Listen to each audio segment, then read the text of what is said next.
shall always fight for right. Women Advocates for Responsible Governance (WARG) has rejected allegation against the Minister of Works, David Umahi, describing them as unsubstantiated and strategically termed. Addressing journalists in Abuja, the group said the 24.5 million naira claim, allegedly dating back to 2015, lacked documentary evidence such as contracts, invoices, or legal filings. WARG argued that transactions within gubernatorial campaign follow structured financial processes and cannot rely on verbal agreements. The group maintained that responsible governance must be anchored on variable proof rather than viral narratives. It further questioned why the matter was not pursued through legal channels in the year immediately following the alleged transaction, noting that civil disputes are typically resolved through formal demand letters and court action. The organization called for accountability through lawful channels, insisting that governance should not be destabilized by emotional amplification or reputational attacks without credible evidence. Nigeria cannot operate on viral verdicts. The allegations against the minister lack documentary substantial and follow a timeline that raises legitimate questions. Nearly a decade passed without legal escalation. Suddenly, a viral confrontation appears. This is not how justice operates. Public officials are accountable, but accountability must follow legal channels. Film a claim. Submit evidence. Present documentation. Allow judicial determination. Anything outside that framework invites suspicions of ulterior motive. We reject trial by ambush. We reject reputational warfare disguised as activism. We reject emotional coercion as substitute for law. The rule of law must be maintained. Institutions must be protected. Malik marriages. Coalition of Patriotic Nigerian Women, Sunday, 1st March, Abuja.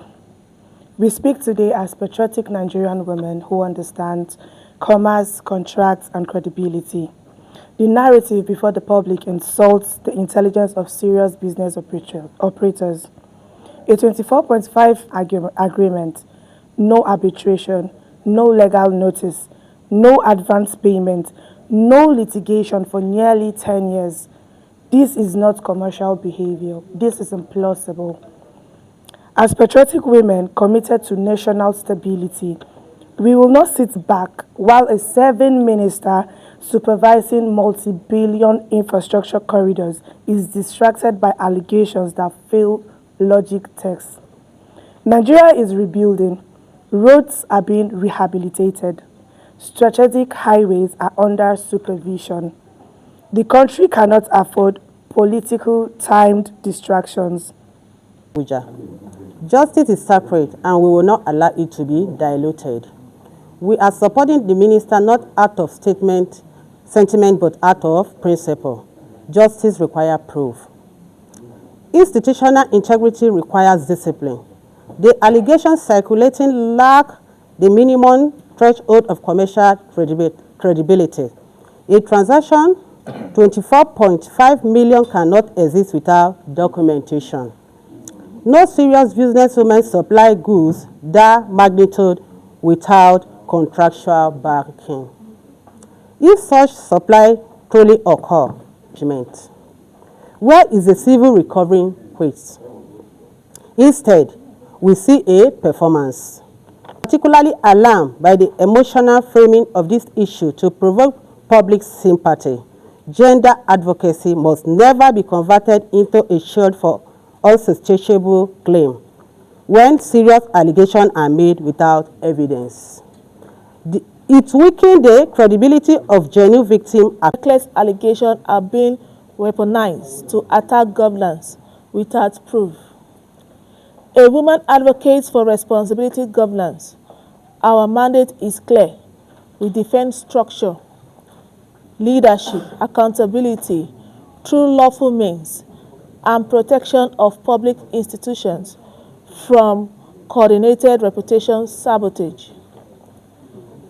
The viral claim by Mrs. Tracy Nicholas Ohiri against the Honorable Minister of Works, David Umahi, collapsed under basic scrutiny.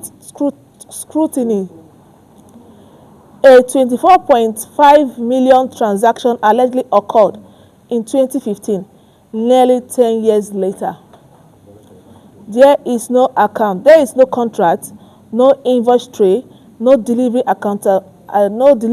acknowledgement, no formal demands letter or court filing. Instead, we are given emotional videos. Governance is not theater. A gubernatorial campaign is not a roadside market transaction. It operates through committees, documentation, and financial structures.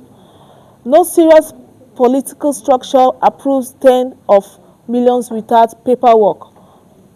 If this claim very genuine, why was it not pursued legally in 2016? Why not 2017? Why not 2018? Why wait until 2026 when the minister is overseeing critical national infrastructure? The timing is not accidental, it is strategic.